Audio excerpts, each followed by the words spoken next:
ఇప్పుడు 75 సంవత్సరాల నుంచి హిందూస్ ఇది ఫేస్ చేస్తున్నారు. గట్టిగా నేను హిందూ అని చెప్తే అది పెద్ద అంటే అమ్మో ఏమనుకుంటారు, ఇక్కడ ఏమి ఇబ్బంది జరిగిద్దు అనే పరిస్థితిలో ఉన్నారు. ఎందుకు 70 సంవత్సరాల నుంచి ఎవరు ముందుకొచ్చి మాట్లాడుతున్న వాళ్ళు ఎవరు లేరు? ఇంతమంది పొలిటీషియన్స్ ఉన్నారు, చాలా మంది సీఎంలు పిఎంలు మారుతా ఉన్నారు, ఎవరు మాట్లాడలేకపోయారు. నీకు అర్థం కాని విషయం చెప్తా. ఎందుకు మాట్లాడరంటే హిందూ ఓటర్స్ పోలరైజేషన్ కాలేదు. మీకు ఇందాక చెప్పా, హిందువునని ఫీల్ అవ్వట్లేదు.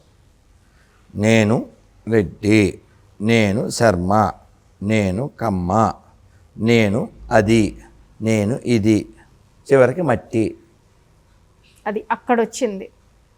నువ్వు హిందువుగా ఫీల్ అవ్వు, మొత్తం ప్రపంచం కూలైపోద్ది. మొన్న అరబిక్లో భారతం రామాయణం ట్రాన్స్లేట్ చేసుకున్నారు, ప్రధానమంత్రి దాన్ని రిలీజ్ చేశారు. ఇప్పుడు ముస్లిమ్స్ కానీ క్రిస్టియన్స్ కానీ అంటే వేరే ఏ రిలీజియన్ చూసినా వాళ్ళు అలానే ఫీల్ అవుతున్నారా? కాస్ట్లు అన్ని పక్కన పెట్టేసి రిలీజియన్ మేమంతా ఒక ఖచ్చితంగా చెక్ చేసుకోగలుగుతామా? ఇప్పుడు నేను ఇందాక చాగంటి గారి ఉదాహరణ ఎందుకు తెచ్చాను, ఆయన ఇంటికి వెళ్ళిపోయి ఆయన్ని పాపం ఆయన నేను మిమ్మల్ని బాధ పెట్టుంటే క్షంతవ్యుణ్ణి అన్నాడు. ఎందుకని? కేవలం కులం ఆధారంగా వెళ్ళారు అంతే. కృష్ణుడి మీద ఏం ప్రేమ కాదు, రావణుడి మీద ఏం ప్రేమ కాదు. వాళ్ళు పూజించే కృష్ణుడిని రోజు ఈ పనికిమాల పాస్టర్లు బోల్డ్ తిట్లు తిడితే ఈ ఎదవలకి ఏ పౌరుషం రాలే. హిందువులు ఏ రకంగా మారితే దేశం బాగుపడిద్ది అని మీరు అనుకుంటున్నారు? వెరీ సింపుల్, జాతీయ భావం కలిగి ఉండాలి. ఇది నా దేశం అని ఫీల్ అవ్వాలి. ఇప్పుడు 370 ఆర్టికల్ తీసేశారు, గుర్తుందా? 6 ఏళ్ళు అయిందా? ఓకే, 6 ఏళ్ళు ఐ థింక్. అది తీసేసిన వెంటనే నేను అక్కడ ఉన్న మా నలుగురితో ఓ పాట పాడాను. వాళ్ళు కూడా అసలు వాళ్ళకి ఆ పరిచయమే లేదు పాట. వెంటనే వాళ్ళు దాన్ని కోరస్ అనుకున్నారు. ఏం పాట అది? మాదేనో హిందుస్థాన్, మాదే మాదే మాదేనో, మాదేనో హిందుస్థాన్, మాదే మాదే మాదేనో, ఘన ఘన ఘన ఘన గంటారావం ఘన గర్జనగా వినిపిస్తాం, రెప రెప రెప రెప రిక్కల దాకక గగన పతాకం ఎగరేస్తాం, నింగిదాకు శృంగాల దాకా మన దేశ గౌరవం నినదిస్తాం, మాదేనోయ్ హిందుస్థాన్, మాదే మాదే మాదేనోయ్.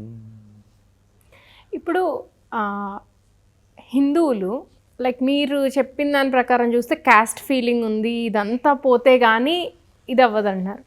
ఇప్పుడు మీరు ఒక్కళ్ళు ఒక వీడియోలో చెప్తే జరగదు. ఇప్పుడు నాకు ఒక క్యాస్ట్ ఫీలింగ్ ఉంది, ఇక్కడ ఉన్న అందరికీ తల ఒక క్యాస్ట్ ఉంటుంది, వాళ్ళకు కూడా క్యాస్ట్ ఫీలింగ్ ఉంది అనుకున్నా. ముందు మనము గొర్రెలాగా, ఇప్పుడు నేను ఒక హిందువుని అనుకోండి, సపోజ్ నాకు ఒక కులం ఉంటుంది, వాళ్ళకు ఒక కులం ఉంటుంది. ముందు మా కులం నుంచి మేము బయటపడి మేము హిందువు అనేది మేము రియలైజ్ అవ్వాలి. అది రియలైజ్ అవ్వడానికి మీ ప్రయత్నం ఏం చేస్తున్నారు? ఎందుకంటే మీరు ఇంత 2400 వీడియోలు చేశారు. సో వాళ్ళు 24,000 వీడియోలు. సో హిందువులు ఆ కాస్ట్ను పక్కన పెట్టి మేమంతా హిందువులం, భారతీయులం అనేలాగా మీరు ఏం చేస్తున్నారు? మార్పు తీసుకురావడానికి మీరు ఏ ప్రయత్నం చేస్తున్నారు? చాలా ఏ రకంగా అంటే మీరు ఏం చేశారు అని కాదు, ఎలా చేయొచ్చు అనేది యూత్కి. ఎందుకంటే రేపటి యూత్ మళ్ళీ చెడిపోకూడదు. ఇప్పుడు మేము ఆల్రెడీ అక్కడి నుంచి వచ్చాము, మేము చెడిపోయి ఉండుండొచ్చు. అట్లీస్ట్ నెక్స్ట్ జనరేషన్ కైనా వాళ్ళు అసలు నా అంబిషన్ అదే. వచ్చే తరం ఇప్పుడు వీక్ అయితే రేపు బ్రేక్ అవుతాం. Already twice it's happen. ఇప్పుడు పాకిస్తాన్లో రామాలయం చికెన్ షాప్, అమ్మవారి టెంపుల్ ఉచ్చలదొడ్డి, శివాలయం పశువుల దొడ్డి. ఎందుకంటే అక్కడ రాక్షస మోక ఉంది కాబట్టి వాళ్ళకి రెస్పెక్ట్ ఏమి ఉండదు. కాబట్టి ఇతర మతాలను గౌరవించడం అనే కాన్సెప్ట్ వాళ్ళకి లేదు. సో ఇతర మతాలను గౌరవించండి అని చెప్పాల్సింది ఓన్లీ వాళ్ళకే చెప్పాలి, మనకు కాదు. ఎందుకంటే మనకి అది ఉంది కాబట్టి వాళ్ళు ఇక్కడికి వచ్చారు, ఈయన కట్టారు. సో హిందువులకి ఎవడో సెక్యులరిజం పాఠాలు నేర్పకూడదు. ప్రపంచంలో ఓన్లీ హిందువులు ఒక్కలే సెక్యులరిస్టులు. Secularism only practice by Hindus. Christianity and Islam is not accept secularism. అవును, అది జరగదు. ఇప్పుడు నేను చెప్తాను, మన సనాతన ధర్మమే అది కదా. అదే నేను ఉన్నానమ్మా, నా నోటితో జై శ్రీరామ్ అంటాను, అల్లెలో అనగలను, అల్లాహు అక్బర్ అనగలను. అటువైపు అది రాదు. ఎందుకు రాదంటే అదొక మూఢత్వం. ఈ మూఢత్వం వల్ల ప్రపంచం చాలా నష్టపోయింది, కొన్ని కోట్ల మందిని కోల్పోయింది. దేవాలయం అంటే ప్రశాంతతకి చిహ్నం. మనం దేవాలయంలో ఉన్నాం, ఆనందం, ప్రశాంతం, సంతోషం, జ్ఞానం, ఇటువంటి ఎన్నో దేవాలయాలు ఆక్రమించబడ్డాయి, కూల్చబడ్డాయి, కాల్చబడ్డాయి. కాబట్టి ఈ ప్రమాదం రాకుండా హిందువులారా మీ గతం తెలుసుకోండి, మీ మతం తెలుసుకోండి. భవిష్యత్తులో కథం కాకుండా ఈ దేవాలయాలు కాపాడుకోండి. దేవాలయాలకు వెళ్ళండి, భగవద్గీత చదవండి, భాగవతం చదవండి, రామాయణం చదవండి.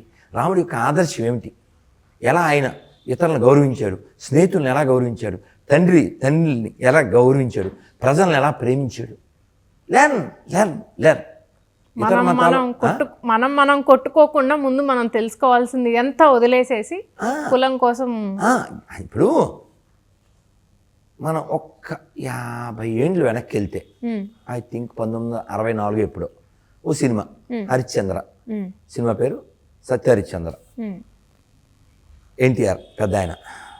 అందులో ఈ కాటి కాపరి రాజనాల ఆయన పెద్ద తలపాగా పెట్టుకుని పాట పాడతాడు, ఇలా బుధ మీద కర్రెట్టుకుని ఇలా ఊగుతూ, కులములో ఏముందిరా సోదరా, మతములో ఏముందిరా, మట్టిలో కడిసేటి మడిసికి భేదమేముంది ఏముందిరా, జంగాలంతా శివుడే అంటారు, దసరులంతా విష్ణువు అంటారు, హై హై జంగాలంతా శివుడే అంటారు, దసరులంతా విష్ణువు అంటారు, దాసరి జంగము